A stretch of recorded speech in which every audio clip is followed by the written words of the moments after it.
Kentucky's Hamidou Diallo, Shai Gilgeous-Alexander, Brad Calipari and Quade Green watched the NCAA Tournament Selection Show. AP The New York Post used to have a sports editor named Greg Diallo, who had a lot of catchphrases he would impart to reporters, no matter if they were young or old. One memorable one he forcefully used to say was, "Don't be too cute.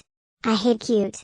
His message, "Get to the point." TBS NCAA Selection Show Sunday was a disaster on many levels, but the fundamental problem was it tried to be too cute, beginning with how it announced the selections to the cheesy studio audience to forcing co-host Tony Johnson to pop up a pizza advertiser by taking a bite out of a slice. They tried to be too cute, which was the underlying problem with the whole mess. When you try to reinvent something and the audio doesn't sync up and the lights go out, it is a triple play. That is why the first team on the ropes this tourney is Turner. It took over the selection show from CBS, which had broadcast since 1982, and it went awfully. Putting aside the fundamental, technical issues, which may have not been entirely Turner's fault, TBS problems were rooted in the largest issue facing modern media in a disrupted environment: how to please viewers and advertisers' desires at the same time with eyeballs so easily diverted to other media. On Sunday, viewers understandably wanted the brackets, free and easy.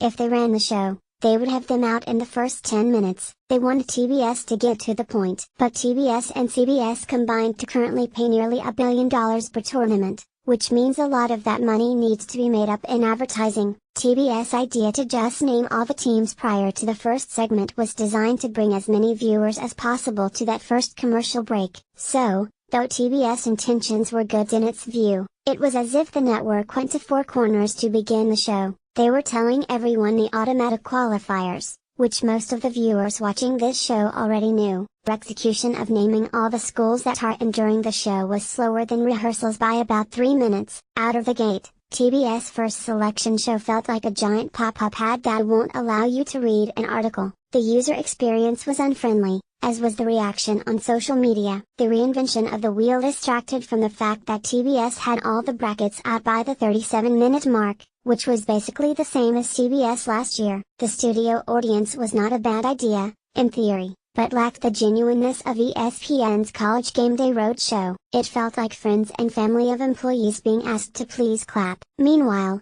the audio was not synced up, which was another distraction and was an issue between TBS Atlanta studio and CBS New York studio. Johnson and co-host Greg Gumbel were not on screen most of the first segment, which made for more lag time in fixing the problem. Next, the lights went out. When TBS got to ask questions to the head of the NCAA Selection Committee, Bruce Rasmussen, CBS New York studio went dark, which made for more awkward TV that showed up in the box score as error for TBS, but probably should have been scored differently. When it happened, analyst Seth Davis was in the middle of a question in Atlanta. Davis likely was told in the earpiece to keep talking, because Rasmussen was in the dark. The camera even stayed on Davis for a moment before Rasmussen, and the lights, returned on screen.